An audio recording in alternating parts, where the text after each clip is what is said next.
자, 여러분 반갑습니다. 우리 차 옆에 계신 분들 서로 쳐다보면서 한번 인사 나눌까요? 예, 당신을 이곳에서 봐서 더 반갑습니다. 한번 서로, 그렇죠? 예, 저만 반갑나요? 다시 한번 우리 차 옆에 분들과 함께 인사 나누겠습니다. 자, 오늘 같이 우리가 나눌 말씀의 제목은 제발 사람을 좀 소중히 여기고 사랑하라 라는 제목인데요. 성경 구절은 출애굽기 20장 13절 한 구절밖에 없습니다. 오늘 성경 구절은 너무 쉬워요. 자, 우리 같이 함께 한 구절 읽어보겠습니다. 자, 다 같이. 자, 시작. 살인하지 말. 살인하지 말지니라. 살인하지 말라. 이런 뜻입니다. 이 짧은 구절을 가지고 우리가 오늘 말씀을 좀 나눌 텐데요. 살인하지 말라. 매우 간단하고 분명한 명령입니다. 그리고 아마 우리들 중 어느 분들께서 본인이 현재 살인을 한 경험이 있거나 그럴 의도를 갖고 있거나 그럴 계획을 갖고 계신 분은 없으리라고 생각을 합니다. 그렇죠? 그렇기 때문에 이 살인하지 말라라는 이 10계명은 전체 계명 중에서 가장 나와 거리가 먼, 다른 얘기로 하면 나는 이미 이 계명은 충분히 지키고 있는 그런 계명이다라고 확신하실 겁니다. 아마 여러분들이. 그래서 이 계명은 뭐 나한테 특별하게 오늘 별로 찔림도 없고, 우리가 지난 시간에 내 부모를 공경하라 이런 구절을 들으면 그래 맞아, 부모를 공경해야지. 또 우리 어르신분들은 내 자녀를 노엽게 하지 말고 이런 얘기를 들으면 그래 내가 우리 아이들을 노엽게 하지 말아야지. 뭔가 이렇게 울림이 와닿는데 살인하지 말라. 당연한 거지 뭐.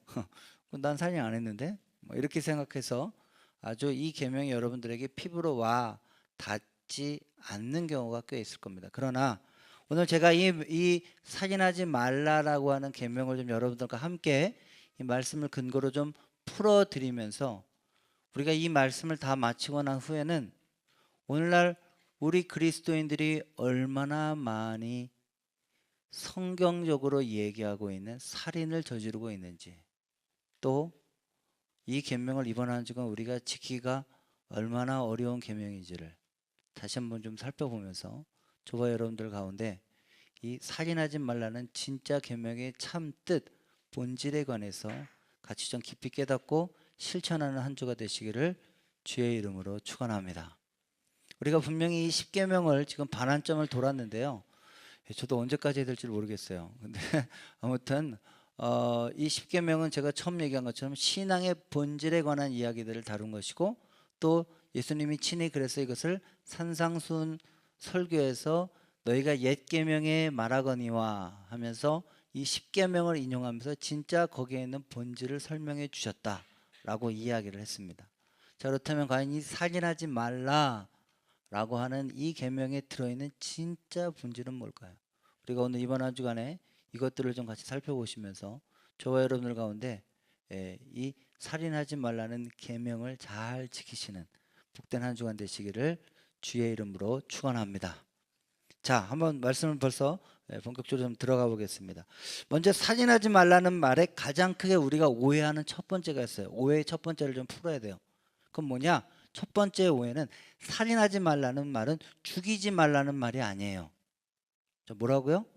살인하지 말라는 말과 죽이지 말라는 말은 동일어가 아닙니다. 안타깝게도 영어 버전 중에 가장 많이 쓰이는 RSV 버전이 있어요. 그래서 NRSV라는 버전이 새롭게 뉴 나왔는데, 이 RSV 버전의 이 출애굽기 20장 13절을 죽이지 말라라고 번역을 해놨어요.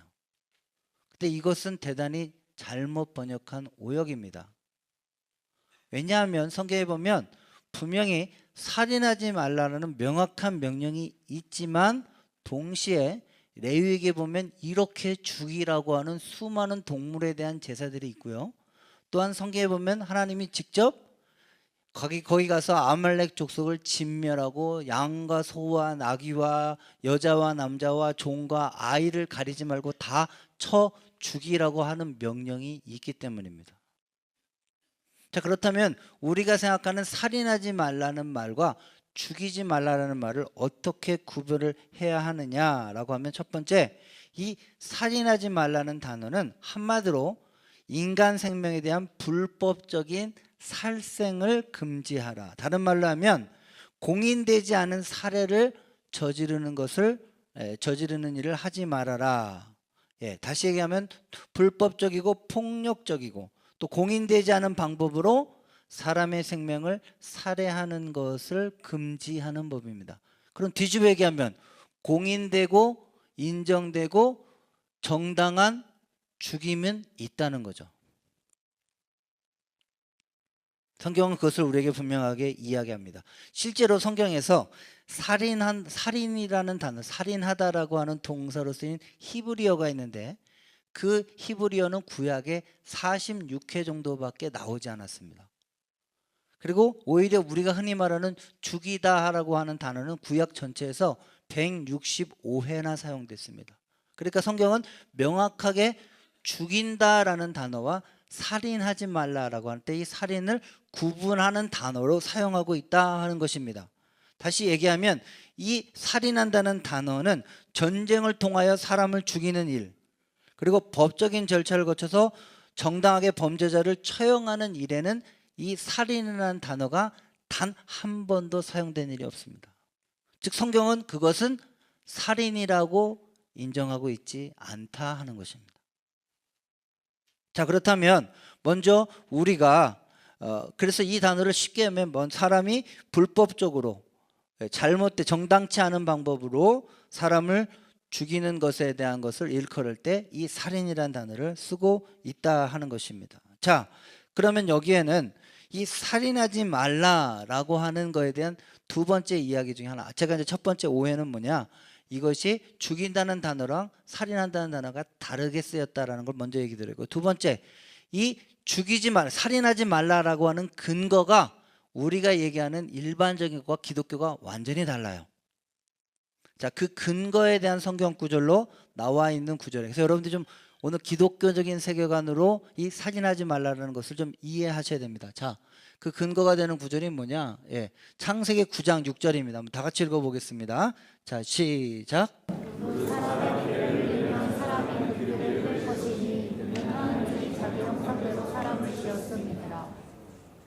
되게 중요한 구절입니다. 자, 다시 한번 읽어보세요. 시작. 무릇 사람이 피를 흘리면 사람이 그 피를 흘릴 것이니 이는 하나님이 자기의 형상대로 사람을 지었습니다. 앞에 구절만 보면 그 당시 고대 율법 중에 하나인 동해보복법에 해당한다고 생각합니다. 동해보복법은 사실 그것도 대단히 우리가 생각하는 되게 무식하죠. 사람이 눈이 멀었으면 누나를 빼라, 같이 눈을, 이렇게 얘기하기 때문에 잔인하고 되게 수준 낮은 법이야 이렇게 생각하지만 그게 아니에요. 여러분이 상대방이 여러분의 쳐갖고 코뼈를 부러뜨렸어요.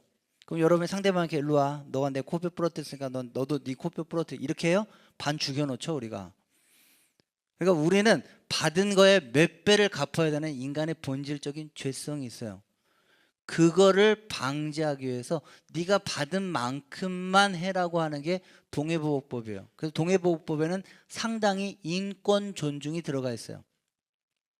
그런데 그 법을 그대로 적용한다면 하나님이 자기의 형상대로 사람을 지었대요. 그런데 그렇게 하나님이 존귀하게 지은 사람의 형상을 누군가가 하나님의 허락을 받지 않고 인간이 그것을 죽였다면 그것은 죽음으로 갚아야 될 만한 것이다. 즉 다시 얘기하면 죽음으로 갚아야 된다에게 포인트가 있는 게 아니라 사람을 죽이는 행위는 곧 창조주인 하나님을 멸시하는 행위이기 때문에 반드시 그 대가를 치르도록 해야 한다. 그 죄는 매우 엄한 것이다 라는 거가 이 창세기 9장 6절의 포인트예요. 어디까지 죽일 거냐, 어떤 식으로 죽일 거냐가 포인트가 아니라 왜 이것이 매우 중요한 죄이냐라는 걸 설명하는 것 중에 하나가 바로 그 근거가 하나님이 자기의 형상대로 지었기 때문이에요. 자, 이것이 매우 중요한 포인트예요. 오늘 전체, 아니 어쩌면 이것이 10계명의 6계명부터 10계명 전체를 관통하는 가장 중요한 포인트인데 뭐냐, 사람이 내 이웃을 내 몸같이 사랑해야 되고 이웃 사랑을 실천해야 되는 가장 근본적인 것들이 뭐냐? 그 이웃이 하나님이 지으신 피조물이기 때문에 그런 거예요. 특별한 존재인 거예요. 그러니까 이것이 왜 두 번째 오해로부터 기독교적으로 사람 생명 존중에 왜 세상과 다르냐? 여러분, 성경보다도 더 살생을 금지하는 게 불교예요. 맞아요? 벌레도 죽이지 말래요. 근데 근본적인 베이스 토대가 달라요.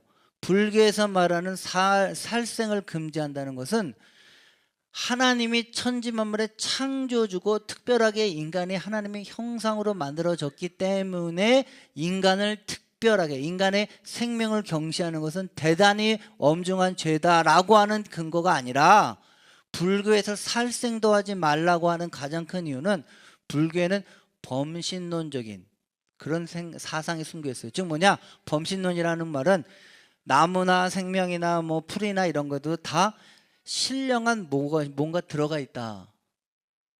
그렇기 때문에 그런 걸 함부로 죽이면 안 된다라고 생각하는 거예요. 그런 범신론적인 세계관 때문에 그런 것이에요. 그러나 기독교는 완전히 달라요. 기독교에서 사람의 생명을 특별하게 생각하는 가장 큰 이유는 성경의 창세기 1장에 보면 뭐라고 나와 있냐면 하나님이 태초를 다 창조하셨죠. 그러나 제6째 날에 하나님이 인간을 창조하실 때 전혀 다른 특별하게 한 단어가 들어가요. 어떤 거요? 하나님이 인간을 창조하시되, 제가 우리 제자들 때 제일 많이 얘기했죠.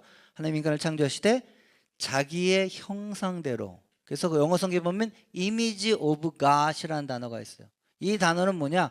하나님의 이미지, 껍데기를 얘기하는 게 아니라 캐릭터, 속성, 사랑과 우정과 희생과 헌신과 이런 일반 본능적으로 행동하는 그런 동물과 다른 본질적으로 하나님의 완벽한 카피의 형상이에요. 우리 옆에 사람 한번 쳐다보세요. 쳐다보고 이렇게 한번 얘기하시면 됩니다. 자, 한번 쳐다보세요. 눈을 마주쳐 보세요. 그리고 뭐라고 얘기해요? 당신을 보니 마치 하나님을 본 것 같습니다. 예, 왜요? 우리가 하나님을 그대로 카피했기 때문에. 자, 이번에 다시 한번 쳐다보면서 영어 버전으로 하겠습니다.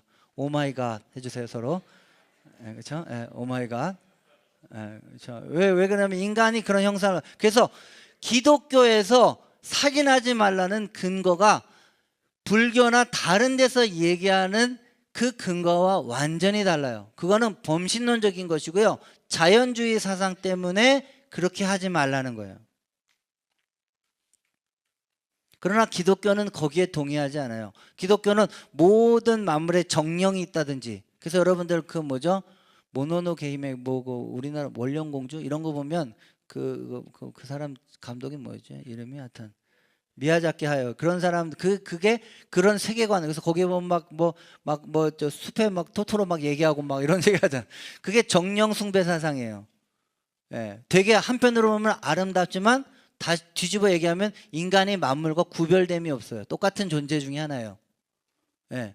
그러나 성경은 분명하게 뭐라고 그러냐? 인간은 이 세상 만물과 다르게 창조된, 특별하게 창조된, 특별하게 하나님의 혼, 그 코에 생기를 불어넣으시는 하나님의 혼을 얻는 특별한 하나님의 형상을 가진 존재이기 때문에 인간의 생명을 해치는 것, 그것은 창조주신 그분을 모욕하는 행위이기 때문에 매우 엄하게 다스려야 한다 하는 것이 성경의 근본이에요. 저는 오늘 여러분들에게 두 가지 오해를 먼저 말씀드렸습니다. 첫 번째는 어떻게 됩니까?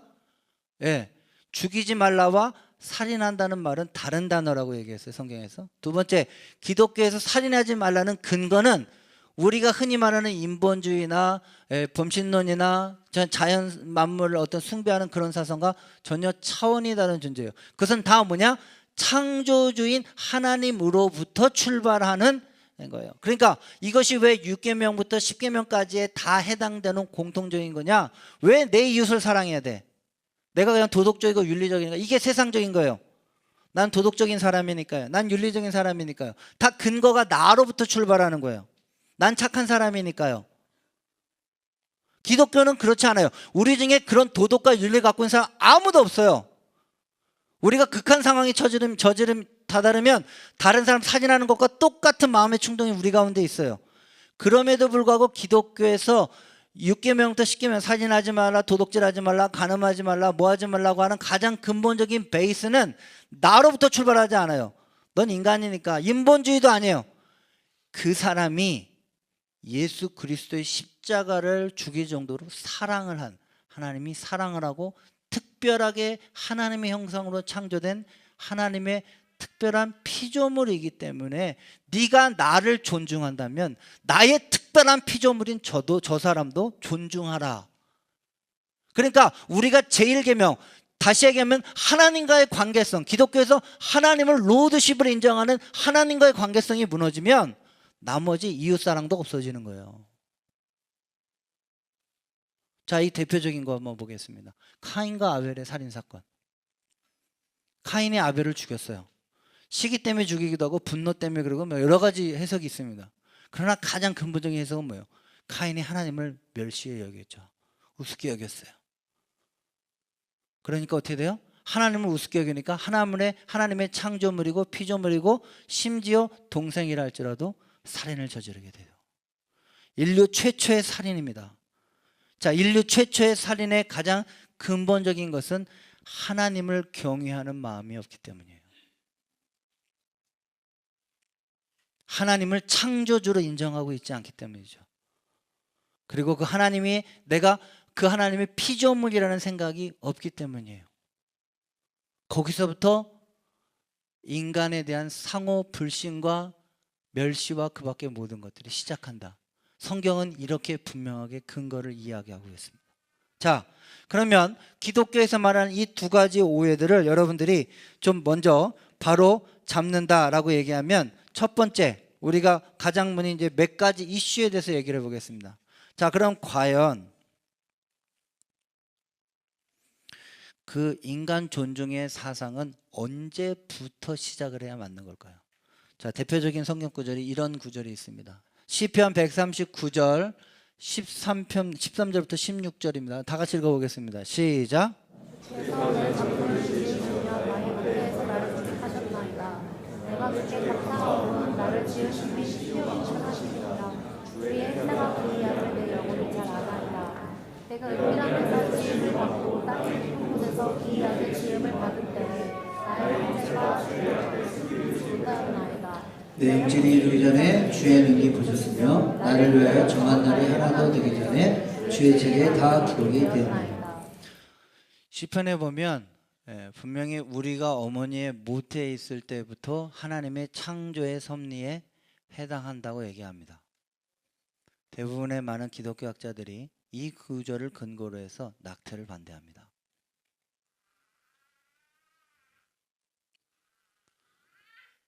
기독교에서 낙태를 반대하는 이유는 어린 생명이잖아, 불쌍하잖아가 아니라 그 생명의 기원이 하나님이 주신 것이기 때문에 인간이 함부로 할 수 없다라는 것에서 근거합니다.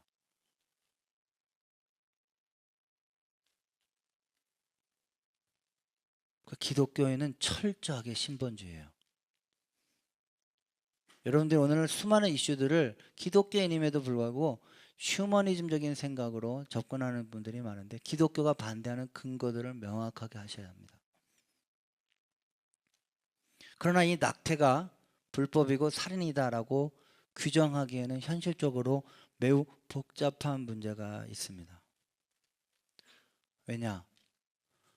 원치 않는 임신, 경제적인 고통, 거기에다가 성적인 폭력, 그 밖에 여러 가지 것들을 통해서 그것들을 그저 한 여성에게만 책임을 지우기에는 너무나 복잡한 사연들이 있기 때문입니다. 안타깝게도 대한민국은 낙태 공화국이고 세계에서 낙태율이 가장 높은 나라 중에 하나입니다. 대한민국에서 낙태를 기본적으로 불법으로 규정하고 난 다음부터 수많은 사람들이 중국에 가서 원정 낙태 수술을 합니다. 중국은 아직도 인구 제절과 사회주의적인 발상, 유물론적인 사고 때문에 낙태를 허용합니다. 안타깝게도 제가 청년부 청년 상해에서 대학부 시절 때 정말 거긴 애들이 600명이니까요. 별짓을 다 하고 제가 전에도 말씀드렸지만 낙태에 제가 보호자로 사인한 적도 있어요. 너무나 상황이 열악한 상황들 가운데. 그러나 성경은 분명히 그것을 함부로 무조건 일괄적으로 낙태는 살인이야 라고 해서 정죄하는 것도 피해야 되겠지만 동시에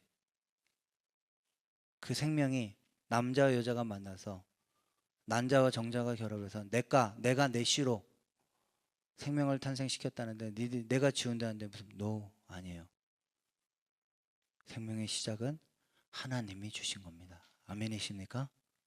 그래서 낙태를 살인으로 규정하려고 하는 것이 기독교의 이야기 중에 본질적인 이유가 바로 여기에 있습니다. 또 반대로 오히려 뒷면으로 넘어가면 두 번째로 또 하나 이슈를 말씀을 드립니다. 연장선상에서 하나 더 말씀을 드리고 세 번째 이슈를 뒤로 얘기할 거예요. 그러면 이 낙태와 더불어서 한 가지 더 이슈가 있다면 뭘까요? 그것은 자살입니다.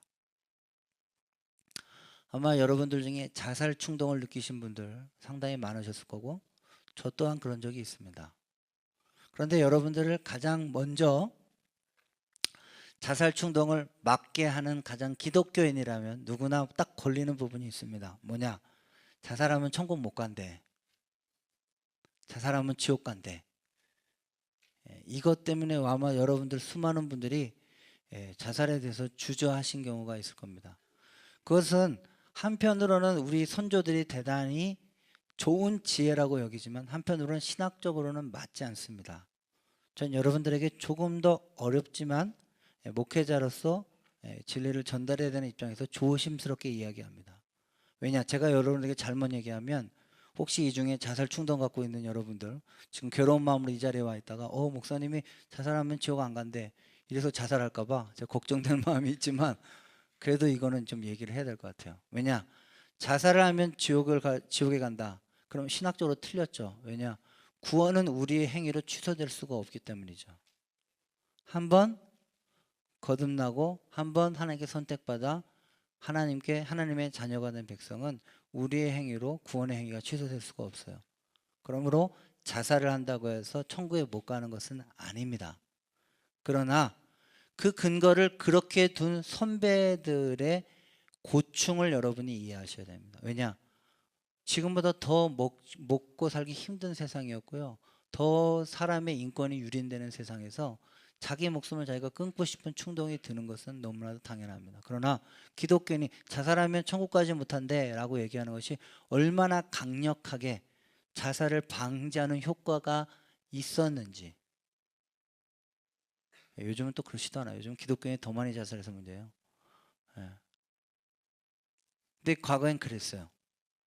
그래서 그것이 상당히 좋은 처방전이긴 했지만 신학적인 근거나 성경적인 세계관과는 위배되는 일단은 자살을 막고 보자 하는 마음에서 선배들이 이야기한 거예요.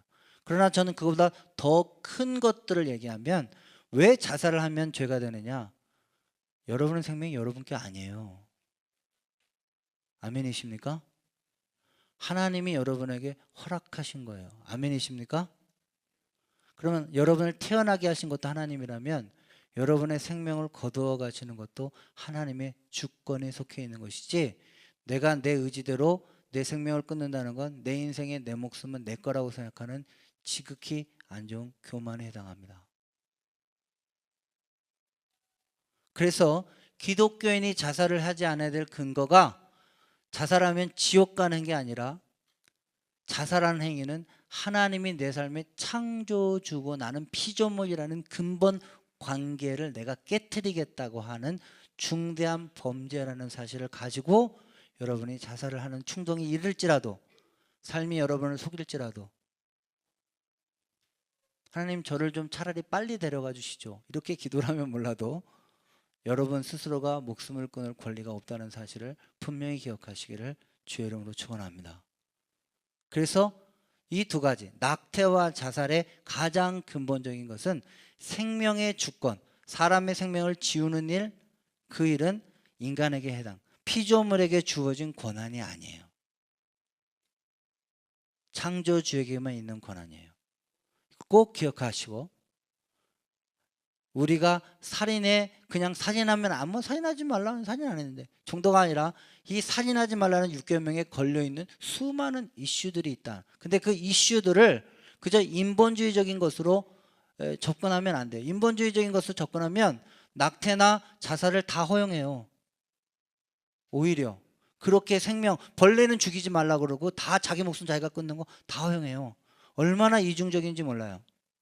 근데 그 근본적인 거는 뭐냐, 내 인생 내 몸뚱아리 내 목숨 내가 끊는다는데 라고 생각하는 거기 때문에 오히려 생명을 더 경시 여기는 결과로 가게 된다는 사실을, 기독교만 매우 일관적으로 하나님이 주신 생명이고 하나님의 형상으로 지음받은 독특한 피조물이고 당신은 하나님의 인격을 반영하는 자이기 때문에 다른 어떤 것보다 인간의 생명은 중요하고, 그래서 내가 함부로 다룰 권리가 없다는 사실을 기억하셔야 합니다. 이것이 제6계명에 속한 매우 중요한 본질입니다. 아멘이십니까? 예, 기억하셔야 돼요. 자, 그럼 세 번째로 이슈를 바꿔서 여기에 연장선상으로 사형제도 폐지가 오늘날 많은 선진국에서 운운이 됩니다. 지금 호주는 사형제도가 폐지된 지 꽤 됐죠? 아직 사형 있습니까? 없죠? 있어요? 몰라요? 관심이 없죠? 그렇죠? 예, 저도 예, 호주가 사형제도 폐지된 지 꽤 오래된 걸로 알고 있고, 아마 무기징역 같은 걸로만 쭉, 그래서 깜빵에 호텔에 물에 사시는 걸로, 예, 그렇게 되는 걸로, 여러분 세금이 다 그분 그 오래 사시는 걸로 다 들어가는 걸로 제가 알고 있습니다. 그렇죠? 예. 그런데 사형제도 폐지에서 일부 기독교 학자들이 상당히 반대를 합니다. 그 중에 대표적인 학자주가 존 스토트라고 하는 매우 유명한 기독교 신학자가 이 사형제도 폐지에 대해서 반대 입장을 합니다. 그 근거로 아까 얘기한 창세기 9장 6절을 근거를 듭니다. 다시 얘기하면, 그리고 실제로 미국에서 사형수들이 나와가지고 이 사형제도 폐지에 대해서 운운하면서 가장 많이 거론하는 구절이 바로 오늘 우리가 읽은 출애굽기 20장 13절에 살인하지 말라라고 하는 것을 근거로 해서 사형제도 폐지에 대한 근거로 많은 학자들이 나와서 이야기를 합니다. 그러나 답답하게 뭐냐, 그러면 사형수라고 살인자인 너는 무슨 권리로 사람의 생명을 죽여놓고 당장 네 생명은 왜 우리가 취하지 못하는데 라고 얘기할 때 근거가 없습니다.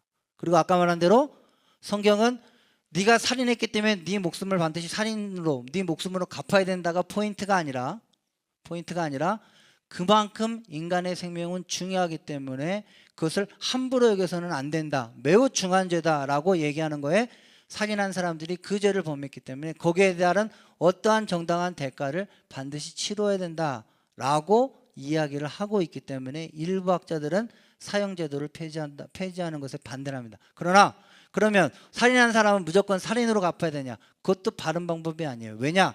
성경에 보면 분명히 카인이 살인을 저질렀어요. 그러나 하나님이 바로 카인을 죽이지 않으셨어요. 그렇죠? 오히려 카인을 보호하셨죠. 70배 7배를 더하는 뭐 그런 벌을 더한다 할지라도 이마에 표식을 새겨서 카인을 오히려 보호하셨어요. 그래서 오히려 사형제도의 폐지는 살인하지 말라는 이런 거에 근거를 하는 게 아니라, 기독교적으로 사형제도 폐지를 하려면 공권력이 사람의 생명을 무고하게 해친 사람에 대해서, 그것을 사람의 생명을 우습게 여긴 사람에 대해서 반드시 공권력이라는 칼을 나라에게 권력으로 허용하는 것은 인정해야 합니다. 그러나 그 허용하는 방법이 꼭 살인이냐 사형제도냐, 그건 별개의 문제예요. 아까 말한 종신형을 하든지 뭘 하든지 그런 거는 괜찮아요. 그러니까 그 방법론적인 거는 저도 뭐라고 얘기하지 않겠어요. 그것까지 꼭 같이 그 사람을 사형시켜야지만 그것이 기독교적으로 맞다 아니다, 이건 아니에요. 그러나 더 중요한 건 사람의 생명을 해쳐놓고, 무고한 사람을 해쳐놓고, 그렇기 때문에 그러나 나는 이 나라에서 나를 죽일 권리가 없어 라고 생각하는 건 매우 아니한 생각이라는 것이죠. 그건 기독교적인 생각이 아니에요. 기독교적인 건 훨씬 더 사람 생명에 대한 존중함을 이야기하고 있어요. 하나님의 형상으로 지음받은 것이기 때문에 반드시 그것에 대한 사람의 생명을 해친 것에 대해서는 대가를 치러야 되고, 그것이 안 되면 국가라는 권력에서 그거에 대한 처분과 그거에 대한 것들을 반드시 뭔가를 해야 되는 장치를 마련해야 되는 것, 그것을 성경에서 이야기하고 있는 또 다른 하나의 주제입니다. 자, 아무튼 이렇게 된 모든 것들, 때로는 낙태와 자살에 대해서 반대를 하고, 때로는 그러나 사형제에 대해서 일부 찬성하는 상당히 모순적인 것처럼 보이고 있지만, 기독교가 관통하는 모든 것의 근본은 하나님이 만물의 창조주시고 그분이 우리를 피조물로 지으셨는데, 특별하게 인간은 하나님의 형상을 반영하는 매우 존귀한 존재로 지으심을 지었기 때문에 인간의 생명만큼은 매우 중요하게 여겨야 된다. 왜냐? 인간의 생명을 하찮게 여기는 것은 그를 창조하신 하나님을 멸시하는 것과 동일한 태도다 라고 하는 것이 6계명의 시작이에요. 그리고 거기서부터 출발해서 7계명, 8계명, 9계명, 10계명은 다 하나님과 관계된 거예요. 하나님이 지으신 그 사람을 간음하지 말라. 하나님이 자기의 목숨, 십자가에서 자기의 목숨을 갖다가 아끼지 않고 살리신 그 존재의 물건들을 도둑질하지 말라. 그런 자들의 상해를 입히지 말라. 다 그렇게 되는 거예요. 그러니까 기독교는 철저하게 우리가 하나님의 피조물이고 그분의 형상을 입은 것에서부터 존귀하다는 근거가 있다는 사실을 기억하시기를 주의 이름으로 축원합니다.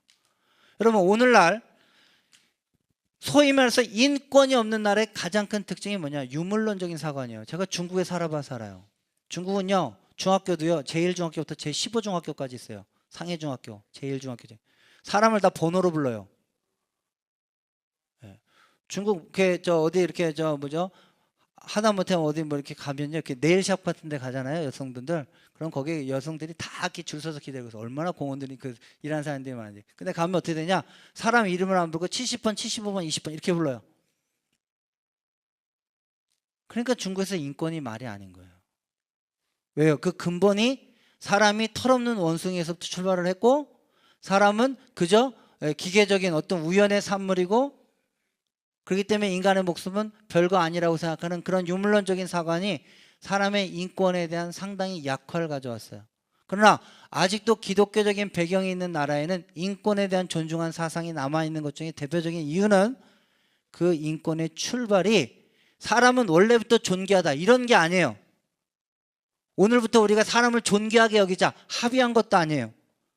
사람의 인권에 대한, 생명에 대한 존중은 하나님의 피조물이라는 분명한 근거로부터 출발한다는 사실을 기억하시는, 그래서 기독교적인 세계관을 가지고 사람을 존중하는 삶의 태도를 가지시는 저와 여러분이 되기를 주의 이름으로 축원합니다. 이게 명확하게 돼야 돼요. 안 그러면 여러분들이 인본주의 종교로 막 하면, 그래서 여러분 좀 안락사 같은 거, 그렇죠? 요즘에 나와 있는 거, 내 목숨 내가 끊는다는데, 자살, 낙태, 그래서 사회적인 합의로, 그러니까 인본주의의 가장 큰 문제는 사회적인 합의에 따른 거예요. 사람이 주인이기 때문에, 인본주의, 사람이 모든 만물의 꼭대기이기 때문에 사람끼리 합의하면 되는 거예요. 그럼 여러분 나중에 어떻게 되는지 아세요? 인구가 만약에 너무나 불어났어요. 그럼 나중에 한 100년 뒤, 200년 뒤에는 70세 이상 드신 분들은 다 안락사 시키는 걸로 이렇게 법이 통과되면 어떻게 할 거예요? 그게 인본주의적인 사고라는 거예요. 근데 기독교적인 그런 거에 절대적으로 반대하는 이유가 그 사람의 출발이 원숭이로부터 출발한 것이 아니라, 우연의 산물이 아니라, 어떤 기계적인 것이 아니라 하나님으로부터 출발되었고, 특별하게 하나님이 다른 동물과 짐승과 구별되게 자기의 인격과 혼과 생명을 불어넣어 만든 하나님의 형상을 닮은 존재이기 때문에 존중이 여겨야 한다는 이 분명한 가치관들을 명확하게 가지시기를 주의 이름으로 축원합니다. 자, 그렇다면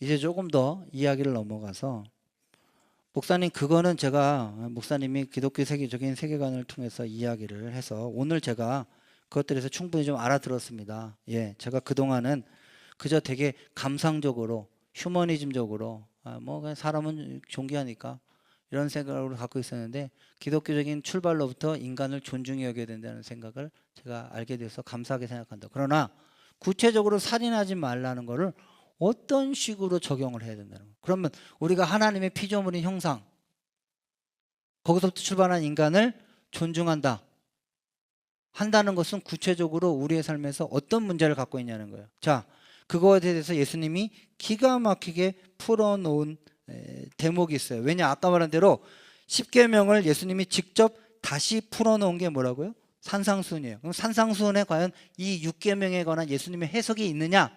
있어요. 다행스럽게. 한번 거기를 가보겠습니다. 자, 마태복음 5장 21절부터 23절입니다. 한번 다 같이 읽어보겠습니다. 자, 시작.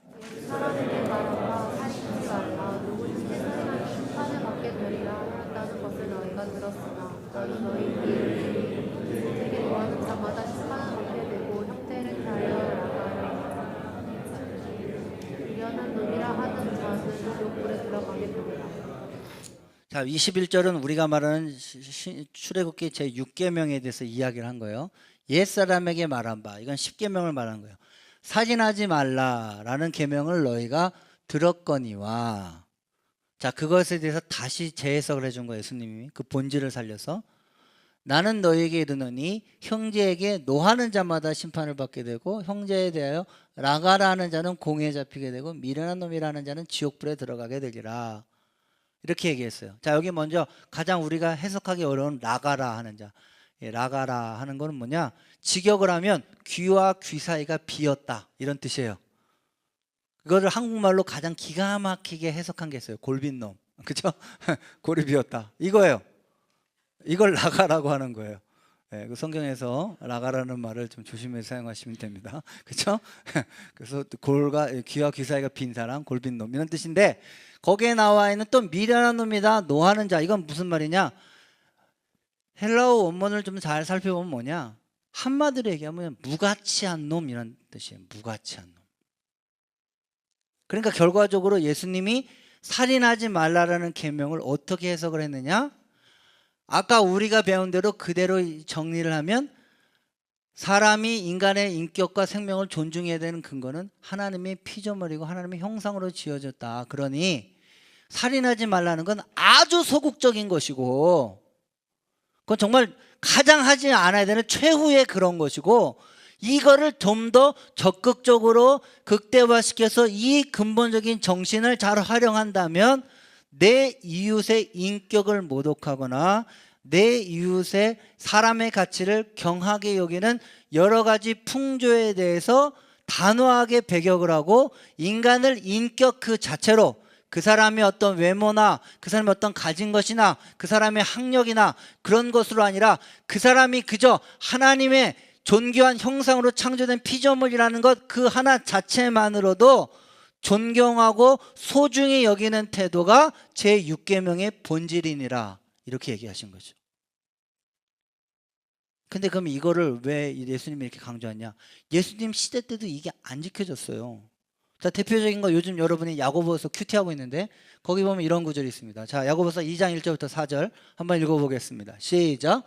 영광을 주고 우리 주 예수 그리스도를 믿는 믿음을 너희가 받았으니 사람을 외모로 하지 말라. 만일 너희 땅에 눈가락 옷을 끼고 아름다운 옷을 입은 사람이 들어오고 또 더러운 옷을 입은 사람이 들어올 때 너희가 아름다운 옷을 입은 자를 돌아보아 가로되 여기 좋은 자리에 앉을 조성하고 또 다른 자에게 이르되 너는 거기 섰든지 내 발등상 아래 앉으라 하면 너희끼리 서로 구별하며 악한 색으로 판단하는 자가, 여기 구별하고 판단한다는 말이 있어요. 그렇죠? 이 헬라어에 구별하고 판단한다는 말을 쉽게 얘기하면 차별이에요. 차별한다는 거죠.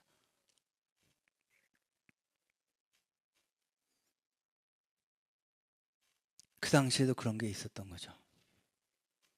그러면 오늘날 우리가 제6계명을 오늘 우리들에게 적용한다는 말은 사람을 어떻게 하라고요? 하나님의 형상으로 지음받았다는 것 그 자체로 존중하고 그 사람의 외모나 환경과 여러 가지 것들로 차별하지 말라는 것이죠.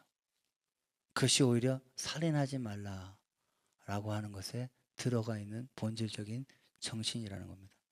그러면 오늘 우리가 이 말씀에는 찔리기 시작합니다. 왜요? 우리는 오늘도 수많은 사람들을 차별 대우하고 있기 때문입니다. 대표적인 사건 몇 가지. 인간을 얼마나 차별하고 우습게 여기느냐. 바로 이런 여러 가지 사건이죠. 세월호. 우리가 왜 세월호 사건에 분노를 합니까? 304명의 꽃다운 청춘들이 바다에 수장됐기 때문에 그것에 대해서 분노합니까? 아니요. 그 프로세스를 보면 얼마나 인간을 경시하고 있는지를 너무나 적나라하게 보기 때문에 분노하지 않을 수 없어요. 주먹구구식의 행정, 인원 발표하고 보는, 해경과 뭐 어디에 뭐가 맞지 않아서 사람이 죽어가고 있는데 구조도 안 하고 멀뚱히 쳐다보고 있는 그런 행태, 관료주의적인 거, 행정주의적인 태도, 그런 거에 인간의 생명은 아무것도 아니다라는 것이 너무나도 적나라하게 드러나기 때문에 분노하고 있는 거잖아요. 두 번째, 이번에 우리가 말하는 옥시 사태, 전체 사망 239명, 1528명. 알지만 수많은 사람들이 가습기에 들어가는 공업용 화학용품을 제대로 인가도 받지 않고 허가도 받지 않고 정부는 그것에서 적당히 인가해주고 뒤에 쉬쉬하고 있다가 사람이 죽어가서 이미 10년이 지난 상태에 이렇게 얘기하는, 이게 인간을 경시하는. 그래서 오늘날 인간 경시 풍조의 가장 큰 대표적인 적이 뭐냐? 돈이에요. 돈. 돈 때문에 사람 생명을 우습게 여기는 거예요. 제가 세월호 사건 할 때도 제일 크게, 아니 뭐 자식들 다 그래서 그 고등학교 2학년 애들 다 대학교 뭐 특채로 들어가고 1인당 보상금 막 그렇게 엄청나게 많이 받으면 됐지. 이제 세월호 그만 지겹으니까 그만합시다. 말이 돼요? 그거는 인격에 관한 가장 인간 존중에 대한 기본이 없는 거예요. 돈으로 해결이 돼요. 여러분의 자녀들에게 10억을 준다고 해서 여러분 자녀를 바꾸겠어요? 말이 안 되는 거잖아요. 그런데 답답한 건 뭐냐?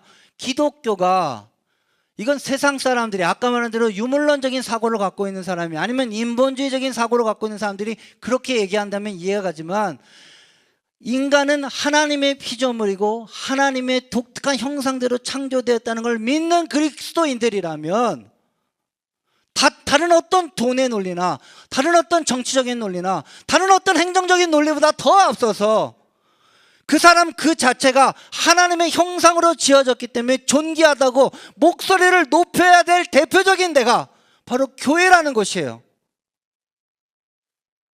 그런데 오늘날 교회도 여전히 경제적인 논리에, 여전히 효율이란 논리에 파묻혀서 사람 생명을 우습게 여기고 있다는 거예요.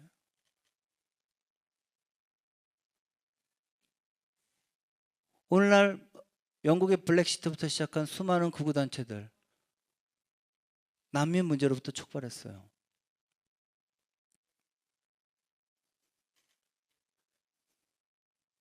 다 이기적인 거죠. 물론 이해가 가요. 난민이 쏟아져 들어오니까 실업률에다 뭐에다 높아지니까. 그러나 적어도 그 나라들이 과거에 기독교적이고 어메이징 그레이스를 만든 나라이고 그 나라들이 하나님의 은혜로 얘기하며 하는 나라라면 다시 한번 근본적인 이야기들을 이야기해야 되지 않나. 오늘날 호주도 사실은 난민 정책에 상당히 소극적입니다. 우리가 기독교적인 인간 존중의 사상이 있다면 사실 이런 문제에 대해서 우리가 눈 감으면 안 되는 사회적인 책임을 갖고 있는 그리스도인들이 되어져야 합니다. 그러니까 우리가 그냥 시민운동하자, 인본주의로 뭘 하자가 아니에요. 기독교인들은 안 하고 싶어요. 사실 저도 그런 거에 별로 끼고 싶지 않아. 그러나 그것이 제6계명의 인간 존엄성과 하나님의 형상으로 된 피조물에 걸려있기 때문에 우리가 액션을 취해야 되는 문제가 있는 거예요. 오히려 소극적이라 할지라도. 옆에 대표적인 거 보세요. 해고는 살인이다. 오늘날 얼마나 많은 경제적인 논리로 알바생들 돈도 못 받고 시급 한국 얼마죠? 그나마 올라서 5,880원? 그거 알바비 못 받고 있는 사람들도. 그래서 그거 안 준다 그래서 노동부에 고소했더니만 뭐 100원짜리로 진짜 말도 안 돼. 진짜 100원짜리 동전으로 푸대 2개로 애한테 알바비로 줘. 이게 오늘날 갑질이에요. 자, 밑에 보세요. 땅콩 해양 사건 같은 거 보세요. 비행기가 지 거예요? 이 모든 게 인간 그 자체로 하나님의 형상으로 있고 태어났다는 가장 기본적인 하나님과의 관계성이 무너지기 때문에 결국 인간은 갑질을 할 수밖에 없는 거예요.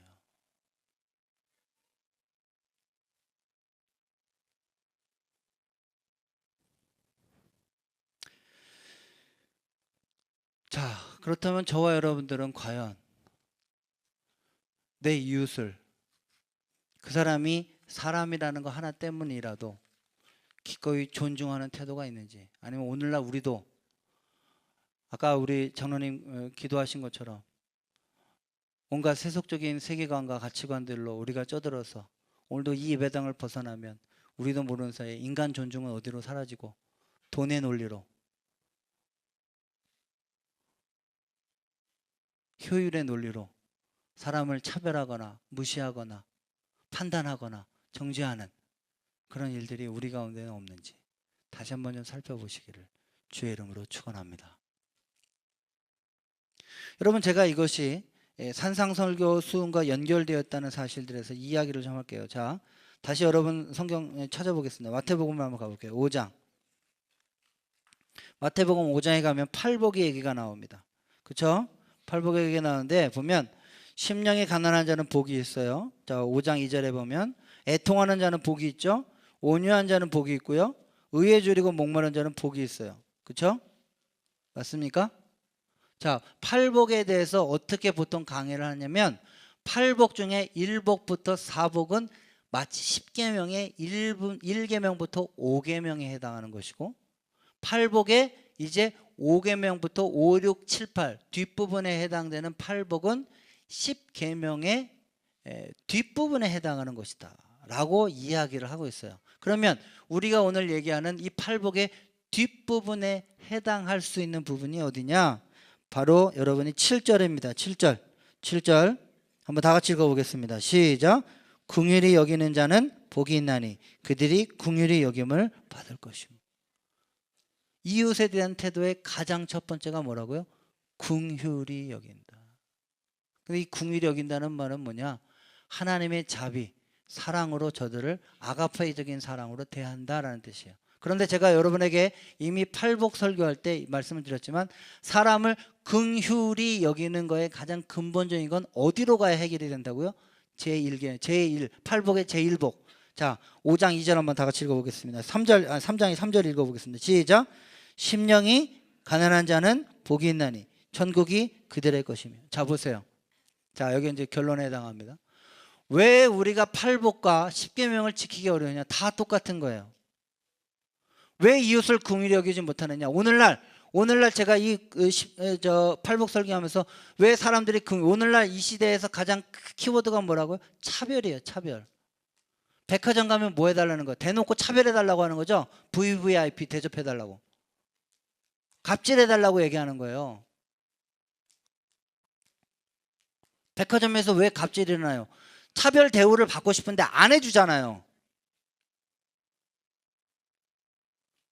그런데 이 팔복의 첫 번째는 뭐예요? 시작이 심령이 가난한 자는 복이 있느니 천국이 저희 것. 왜 마음이 가난한 자가 복이 있어요? 나 같은 죄인을,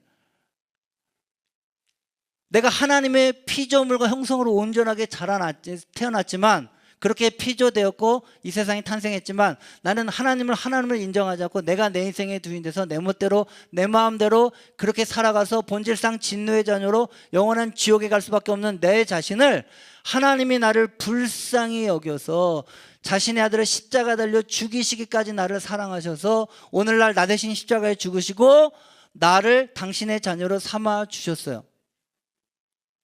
이 복음을 깨달았어요. 그래서 이 복음을 깨닫는 건 바로 이렇게 심령이 가난한, 나는 정말 예수님의 은혜와 십자가의 사랑과 복음과 은혜가 없이 살아갈 수밖에 없는, 살 수가 없는 죄인입니다를 인정하는 그 가난한 심령이 있는 자가 다시 거듭나서 하나님의 백성이 되어져요. 그런데 그 심령이 가난한 은혜를 깨닫고 복음을 깨닫는 자가 어떻게 이웃과의 관계가 되느냐?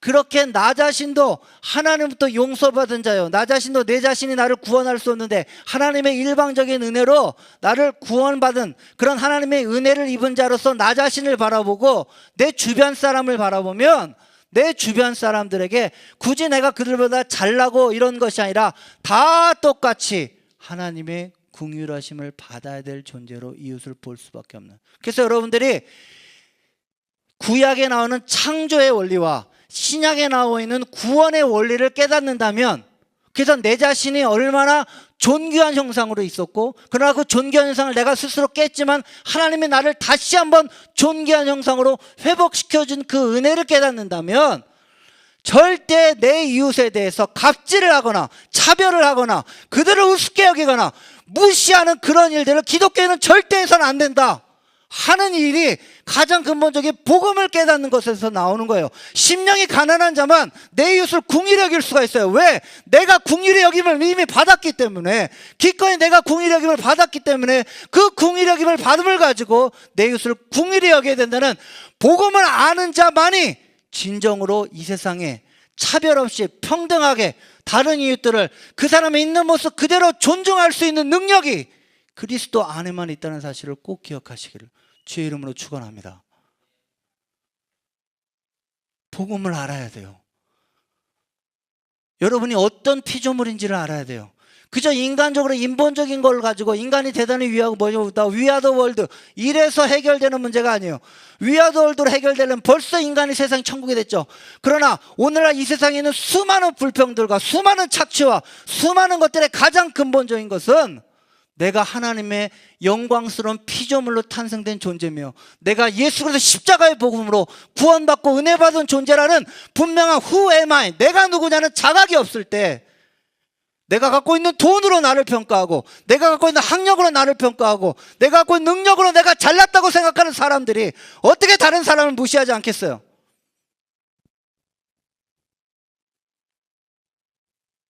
전 여러분들에게 오늘 이 시간에 이 얘기를 하면서 그가 도덕적으로 윤리적으로 다른 사람 사랑하십시오 라고 얘기하고 싶지 않아요. 그렇게 못해요, 인간이. 근본적인 건 내가 어떤 존재인지를 아셔야 돼요.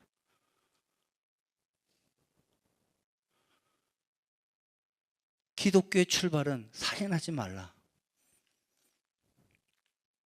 내 윤리와 도덕으로 살인하지 않는 게 아니라 하나님의 형상이고 내가 구원받은 백성이기에 기꺼이 내 이웃을 궁휼히 여기고 그들을 이름 그대로 사랑하는, 사랑해야 마땅하는 것이 우리에게 주어지는 사명이라는 것을 꼭 기억하시기를 주의 이름으로 축원합니다. 부끄러운 일이에요. 부끄러운 일. 세월호 사건부터 시작해서 수많은 일들.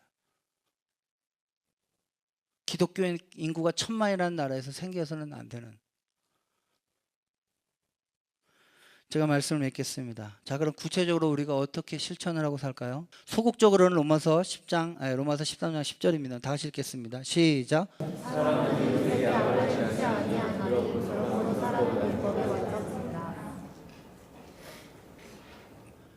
이웃에게 악을 행치 않는 것이 가장 기본적입니다. 그러나 기독교는 조금 더 나아갈 수 있습니다. 조금 더 나아간 적극적인 삶은 마태복음 17장 12절. 오늘 이번 주 여러분 암송구절로 생각하시고 한번 크게 읽어주시기 바랍니다.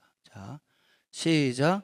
그러므로 무엇이든지 남에게 대접을 받고자 하는 대로 너희도 남을 대접하라. 이것이 율법이에요. 다시 한번 크게 시작. 그러므로 무엇이든지 남에게 대접을 받고자 하는 대로 너희도 남을 대접하라. 이것이 율법이요 진리니라. 우리 옆에 분 쳐다보면서 얘기합시다. 제가 먼저 대접하겠습니다. 네. 다시 한번요. 시작. 네, 제가 먼저 대접하겠습니다. 그러면 대접이 와요. 네. 네. 네가 대접하는 걸 보고 내가 대접할게. 이게 아니라 그게 아니라 먼저 대접하십시오. 네, 이것이 성경에서 이웃사랑의 가장 기본적인 원칙. 그래서 황금률이라고 얘기합니다. 자, 제가 오늘 말씀을 마치겠습니다. 자, 정리를 해볼게요. 한번 다 같이 읽어보고 마칠게요. 시작. 기독교에서 말하는 인간 사상은 다른 종교와는 각각 구별이 있는데 그것은 하나님이 인간을 창조하셨다는 것에서 시작한다. 하나님의 인간을 하나님의 닮은 형상으로 특별하게 구별하여 창조하셨다. 그러므로 인간을 존중한다는 말에는 곧 하나님을 경외한다는 말이 있습니다. 하나님이 특별하게 구별하여 만드신 내 이웃을 멸시하는 행위, 곧 창조주 하나님을 멸시하는 행위입니다. 이것이 하나님 사랑과 이웃 사랑의 동일한 근거가 됩니다. 두 번째 한번 읽어보겠습니다. 시작. 창조주를 멸시하는 행위, 곧 이웃의 가치를 현격히 떨어뜨리는 모든 행위를 배격합니다. 여기에는 사람보다 돈이나 효율을 더 중시 여기는 모든 경제 논리나 사람을 도구나 이용 목적으로 사용하는 모든 정치적, 행정적인 행위를 포함한다. 구체적으로 기독교는 살인, 낙태, 자살, 경제적인 수탈, 인격 모독, 왕따와 괴롭힘, 시장 내 성희롱이나 차별, 갑질행위 등 내 이웃 안에 있는 하나님의 창조 형상을 파괴하는 일절의 행위를 배격합니다. 자, 3번 시작. 나아가 그리스도인들은 누구보다 내 이웃을 내 몸같이 사랑하는 일에 앞장서야 하며 황금들을 실천하게 앞장서야 합니다. 명심하자. 이번 한 주간 하나님의 형상으로 창조된 내 이웃을 섬기고 사랑하는 행위는 곧 그를 만드신 창조주를 사랑하고 섬기는 행위와 동일합니다. 사람을 소중히 여기고 적극적으로 사랑하는 모습입니다. 아멘이십니까? 예. 사람만큼 중요한 가치가 없어요. 사람이 미래예요. 저는 우리 캔버라 우리 교회 가장 큰 자산은 사람이에요. 한 영혼 영혼이 너무나 소중합니다.